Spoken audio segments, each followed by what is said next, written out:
Iran ও যুক্তরাষ্ট্রের মধ্যে যুদ্ধবিরতি শুরু হওয়ার পর থেকেই লেবাননের উপর বিধ্বংসী হামলা চালায় ইসরায়েল। এই হামলার নিন্দা জানাতেই ইন্দোনেশিয়ার সাথে যুক্ত হয়েছে ৬০টিরও বেশি দেশ। এমন পরিস্থিতিতে পাকিস্তানের জাতিসংঘ দূত আবারও নিশ্চিত করেছে যুদ্ধবিরতি চুক্তিতে লেবাননও অন্তর্ভুক্ত।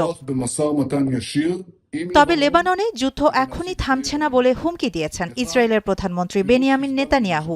বৈরুতের সঙ্গে তেল আবিব সরাসরি আলোচনায় বসতে চায় বলেও জানিয়েছেন তিনি।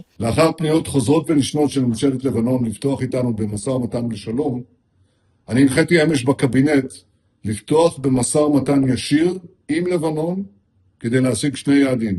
এই অবস্থায় ইরানের পররাষ্ট্রমন্ত্রী আব্বাস আরাকচি বলেছেন, যুক্তরাষ্ট্র যদি এই হামলার ব্যাপারে ইসরায়েলকে সমর্থন দিয়ে কূটনৈতিক প্রচেষ্টা ভেস্তে দেয় তাহলে তার পরিণতি বহন করতে হবে। বলেন, এর পেছনে ইসরায়েলি নেতার কোনো গোপন উদ্দেশ্য রয়েছে।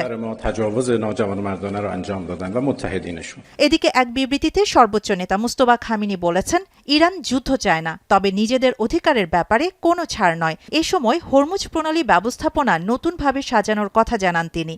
অন্যদিকে হরমুজ প্রণালী দিয়ে ইরান টোল আদায় করছে অভিযোগ তুলে মার্কিন প্রেসিডেন্ট ডোনাল্ড ট্রাম্প বলেছেন, যুদ্ধবিরতি চুক্তিতে হরমুজ প্রণালী দিয়ে অর্থ আদায়ের বিষয়ে কিছুই ছিল না।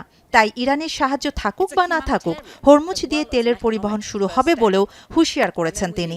আর আন্তর্জাতিক জলপথে টোলের কোনো স্থান নেই বলেও মন্তব্য করেছেন যুক্তরাষ্ট্রের পররাষ্ট্রমন্ত্রী। Fundamental freedoms of the seas must not be unilaterally withdrawn or sold off to individual bidders, and nor can there be any place for tolls on an international waterway.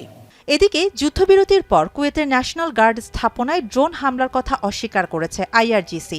অন্যদিকে ইসরায়েলে হিজবুল্লাহ ক্ষেপণাস্ত্র হামলা চালিয়েছে বলে জানিয়েছে আইডিএফ। শাহানা জাহান, এখন বিশ্ব।